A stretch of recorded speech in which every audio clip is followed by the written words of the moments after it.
देख रहे हैं एग्जाम टूर। आपसे बता दें, आप सब लगातार ये कमेंट कर रहे थे कि 17 तारीख का सिविल कोड का कुछ पदों के लिए यानी कि क्लर्क और प्यून को छोड़कर बाकी 2 पद का एग्जाम हुआ।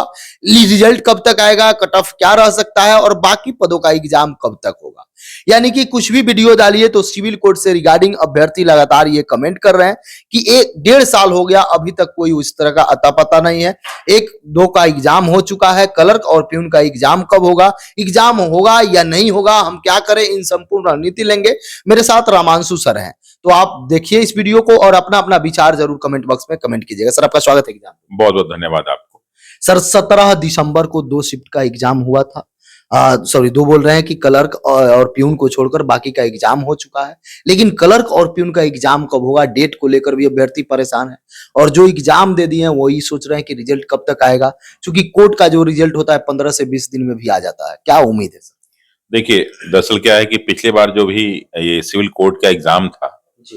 तो सिविल कोर्ट के एग्जाम में प्रॉब्लम क्या हुई, एक तो एग्जाम में उसमें समस्याएं हुई थी पिछले बार, क्योंकि पिछले बार सीटें थोड़ी सी कम थी, बच्चे भी कम भरे थे, फिर भी जो है सारा का सारा मामला कोर्ट तक पहुंच गया था।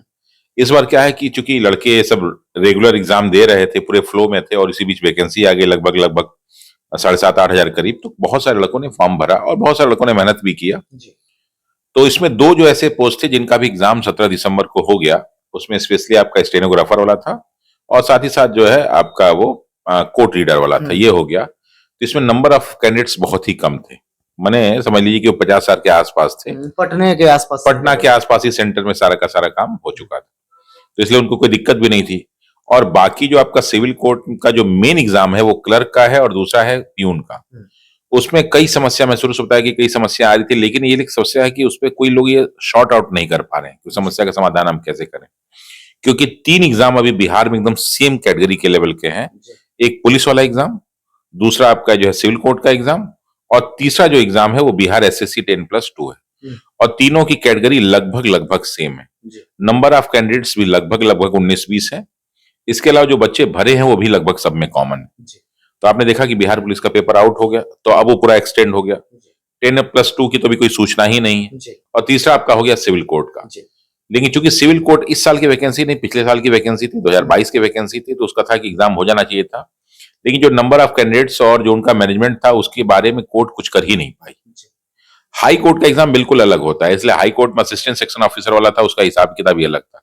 सिविल कोर्ट से उसका मतलब नहीं, सिविल कोर्ट में डायरेक्ट जो है राज्य सरकार इन्वॉल्व होती है और वो सारा का सारा काम करते हैं।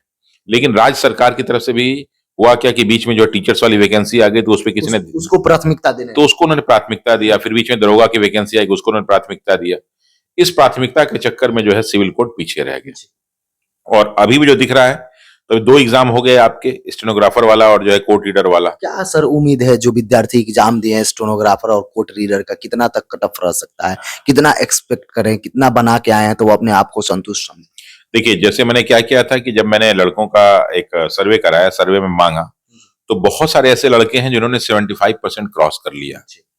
तो इसलिए जो भी लड़के 75%, अच्छा मैक्सिमम लड़के हैं, पिछले बार जो असिस्टेंट वाला पोस्ट आया था सेक्शन ऑफिसर वाला, तो हम लोग एक्सपेक्ट किए थे कट ऑफ जो है 70 के आसपास जाएगा, लेकिन वो लगभग जो है 76-77 के आसपास चला गया था, 6-7 नंबर ज्यादा चला गया था।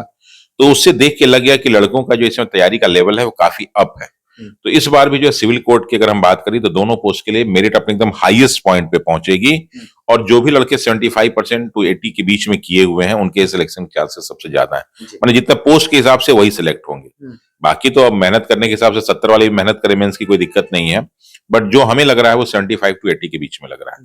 ठीक है, दोनों के लिए लगभग सेम है। रिजल्ट कब तक हो सकता है सर, कुछ संभावना? चूंकि कोर्ट में कम समय लिया जाता है, रिजल्ट दे दिया जाता है, इसमें संख्या भी कम था, क्या उम्मीद है? ये तो हमें लगता है कि देखिए जनवरी के लास्ट में या हो सकता है कि 15 फरवरी तक इसका रिजल्ट ये लोग अनाउंस कर दें, ये जो दोनों पोस्ट हैं उसके लिए, और हो भी जाना चाहिए। लेकिन बाकी जो 2 है वो अभी जो है सर्टेनिटी में नहीं है।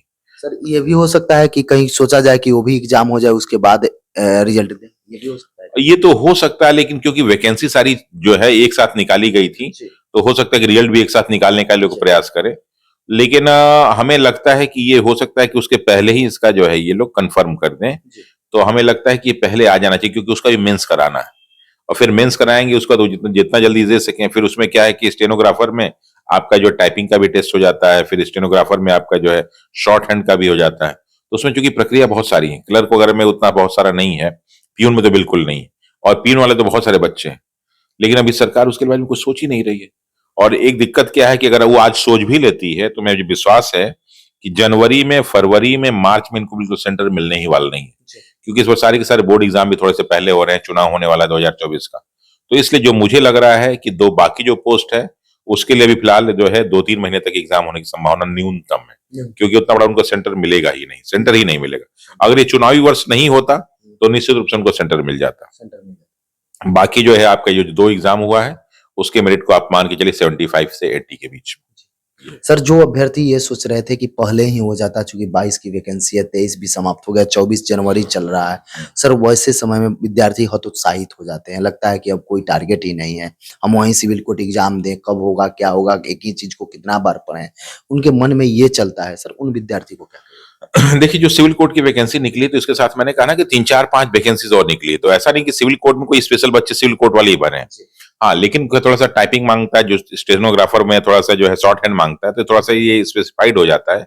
लेकिन जिन लड़कों ने ये भरा है उन्हीं लड़कों ने 10+2 बिहार एसएससी भी भरा है, उन्हीं बच्चों ने आप कहने जो है ये जो सचिवालय वाला एग्जाम था वो भी भरा था, वही बच्चे दरोगा भी भर रहे हैं, वही बच्चे बीपीएससी जो टीआरई हो रहा है वही भर रहे हैं, और वही बच्चे पुलिस वाली वैकेंसी भर रहे हैं। तो ये बच्चे एकदम कॉमन है। आप अगर उठा के सबका सब देखेंगे तो हमें लगता है कि 10% बच्चे ऐसे होंगे जो अलग हो सकते हैं, बाकी 90% बच्चे कॉमन। तो उनके लिए वो इसमें हतोत्साहित होने की जरूरत नहीं है कि जो एग्जाम उनके सामने आ रहा है पहले उसको देते जाएं। जो आप फॉर्म भर लिए तो आज नहीं तो कल, कल नहीं तो परसों एग्जाम होगा ही होगा, तो उसके बारे में आपको नहीं सोचना है।